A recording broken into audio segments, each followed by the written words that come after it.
adalah seorang sahabat bernama Sa'labah bin Hatib Al-Ansari. Beliau hidupnya miskin,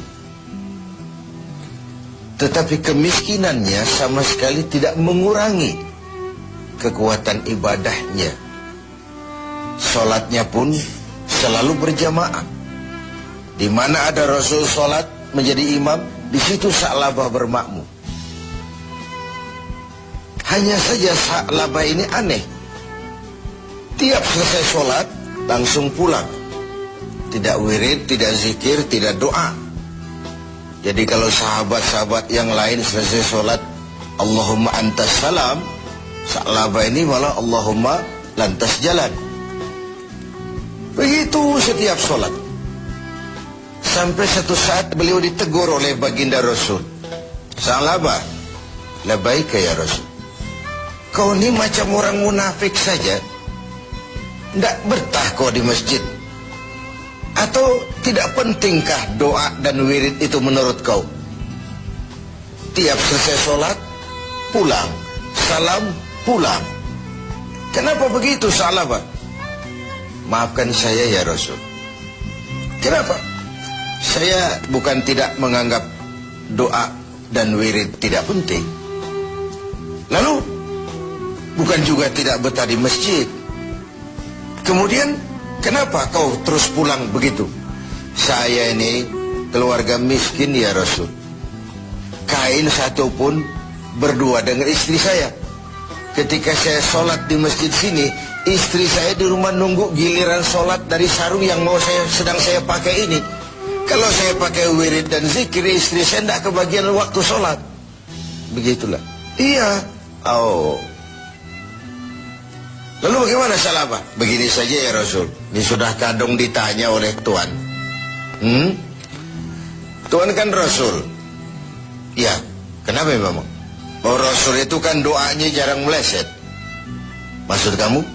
Tolonglah doakan saya kepada Allah agar saya jadi orang kaya.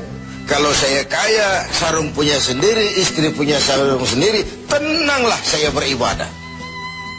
Rasulullah senyum. Kemudian bilang, Sa'labah, saya ya Rasul.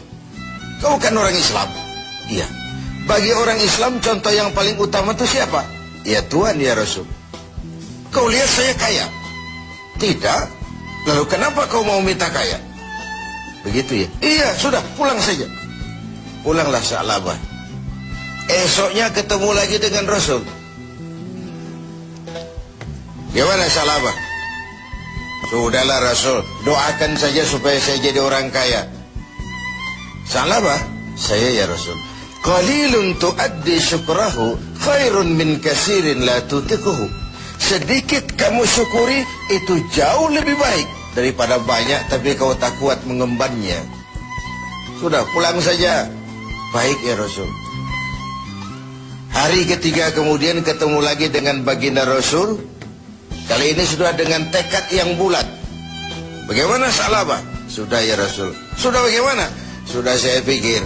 Lalu, iya sih syukur-syukur. Tapi kalau sarung satu dipakai berdua, sulit juga syukurnya. Sudahlah, doakan saja kepada Allah agar saya jadi orang kaya. Kalau saya kaya, saya akan sedekah, saya akan sholat berjamaah.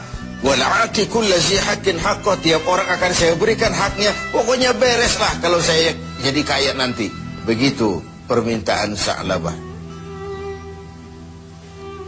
Didesak sedemikian rupa, akhirnya baginda Rasul mengangkat kedua belah tangan mendoakan Sa'labah. Allahumma razuq Sa'labah. Ya Allah, berikan rezeki kepada Sa'labah. Oleh baginda Rasul, Sa'labah dihadiahkan seekor kambing betina yang sedang hamil. Peliharalah kambing ini Sa'labah, mudah-mudahan bawa berkah bagi kau. Dipeliharalah kambing ini oleh Sa'labah sampai melahirkan 2 ekor sekaligus. 1 menjadi 3, 3 menjadi 5, 5 menjadi 7. Makin lari kambingnya makin banyak berkembang biak. Ketika kambing banyak berkembang biak, Sa'labah mulai kesibukan. Datang sholatnya mulai terlambat. Tadinya sebelum waktu sudah menunggu di masjid, sekarang imam sudah qomat baru dia datang.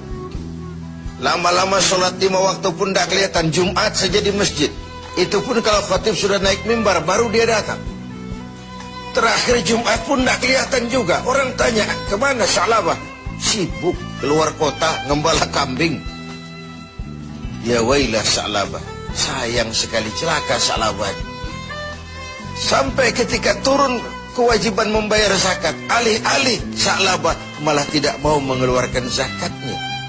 Sampai di zaman Utsman bin Affan, Sa'labah mengalami kebinasaan dan bangkrut kembali dengan seluruh hartanya.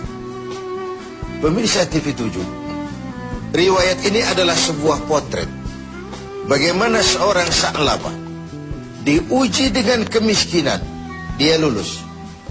Tapi saat diuji dengan kekayaan, dia gagal, berantakan. Ketika miskin dia hamba Allah, setelah kaya dia pindah menjadi hamba harta. Sikap ini mencerminkan tidak istiqamah, tidak punya pendirian yang tetap dalam menjaga nilai kehambaan di hadapan Allah Subhanahu wa ta'ala. Bahwa isi hidup ini penuh cobaan, ujian. Quran sudah menjelaskan itu kepada kita. وَلَنَبْلُوَنَّكُمْ بِشَيْءٍ مِّنَ الْخَوْفِ وَالْجُوعِ وَنَقْصٍ مِّنَ الْأَمْوَالِ وَالْأَنفُسِ وَالثَّمَرَاتِ. Dan pasti, dengan lamu taukid, وَلَنَبْلُوَنَّكُمْ, dan pasti kami akan uji kamu dengan sebagian kecil dari apa? Minal khauf, rasa takut. Kadang dalam hidup kita dihinggapi rasa takut yang tidak beralasan. Sudah kaya takut kalau jatuh miskin. Sudah punya kedudukan takut kalau diambil orang. Takut kalau ada mutasi. Takut kalau harus turun jabatan. Sudah hidup takut kalau mesti mati. Takut yang sering tidak beralasan. Wal khauf, rasa lapar. Secara makro, khauf dan ju' ini kan masalah hankam dan ekonomi, keamanan dan kemakmuran. Sering kali kita diuji dengan ini. Hilangnya rasa aman, ekonomi gonjang-ganjing, ini mahal, itu mahal, ini naik, itu naik. Lapangan kerja sulit, persaingan hidup tajam. Apalagi sudah masuk pertengahan Ramadan ke atas. Orang sudah konsentrasi, mau mudik lah, mau lebaran lah. Sehingga konsentrasi ibadah pun sering buyar. Tengoklah, pertengahan Ramadan ke atas ini, masjid-masjid separuh saja pun sudah bagus dia. Softnya semakin maju. Artinya orangnya semakin kurang. Pemirsa TV7 yang berbahagia, ujian itu juga dalam bentuk wanaksin minal amwal. Kekurangan harta, kehilangan, rampok, kecurian. Wal anfus, kekurangan jiwa, kematian. Wathamarat, kekurangan buah-buahan. Menghadapi ujian-ujian, cobaan-cobaan itu, Allah memberikan sandaran. Wa basyiris sabirin, berikan berita gembira kepada orang-orang yang sabar menghadapi segala macam ujian tadi. Siapa orang yang sabar? Alladzina iza asabathum musibah qalu inna lillahi wa inna ilaihi raji'un. Yang apabila mendapat suatu cobaan segera sadar segalanya dari Allah dan segalanya pun akan kembali kepada Allah. Ada baiknya kita angkat satu potret lain, potret Nabi Ayub alaihissalam. Nabi Ayub sebelumnya adalah orang yang kaya. Beberapa rasul memang kaya. Binatang ternaknya banyak, sawah ladangnya luas, rumahnya bagus. Iblis tidak senang kalau ada orang semut-semut saja, jalan-jalan normal baik-baik saja. Iblis dilapor, Tuhan, hambamu yang namanya Ayub itu mau ibadah karena kaya dia. Coba kau kalau dia jatuh miskin, selesai ibadahnya itu. Allah bilang, Iblis, aku tahu Ayub itu hambaku yang ikhlas. Saya buktikan Tuhan, silahkan. Iblis pun turun ke alam ini menggoda Nabi Ayub. Mula pertama dia binasakan binatang ternak Nabi Ayub, lalu dirusak sawah ladangnya, sehingga praktis dalam waktu singkat Nabi Ayub jatuh dari orang paling kaya menjadi orang paling miskin. Dan itu tidak mudah. Dan itu tidak mudah. Mudah mengalami frozen emotional attitude, shock. Sudah begitu iblis datang menemui Nabi Ayub yang sedang ibadah di mihrab dalam masjid. Ayub, ya. Sedang apa? Ibadah. Menyembah Tuhan, menyembah Tuhan. Tahukah kau Ayub? Kenapa? Tuhan yang sedang kau sembah sekarang ini, dia sudah bikin miskin kau.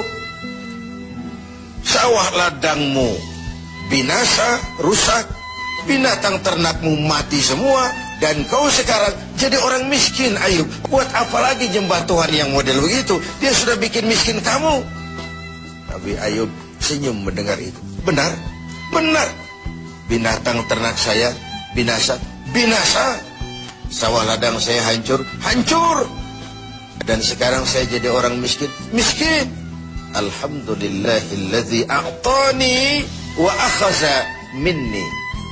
Segala puji bagi Allah yang telah memberikan harta kepada saya dan sekarang mengambilnya lagi. Tengoklah Nabi Ayub ini. Ketika binatang ternaknya binasa, sawah ladangnya musnah, bukan innalillahi malah alhamdulillahilladzi a'tani wa akhadha minni. Segala puji bagi Allah yang telah memberikan kekayaan kepada saya dan sekarang mengambilnya lagi. Allah yang memberi, Allah juga yang mengambil. Inilah yang disebut sikap istiqamah. Ibadah kita tidak bergantung kepada cuaca. Sebagaimana di awal tentang Sa'labah bin Hatib al-Ansari tadi. Dalam keadaan miskin, dia tekun ibadah. Setelah diuji dengan kekayaan, dia malah tidak karu-karuan.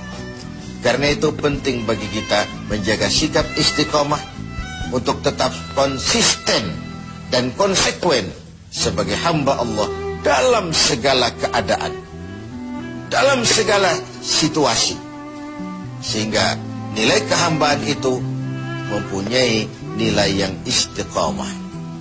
Pemirsa TV7, semoga ibadah Ramadan membuat kita menjadi orang-orang yang istiqamah menghadapi ujian yang diberikan Allah kepada kita.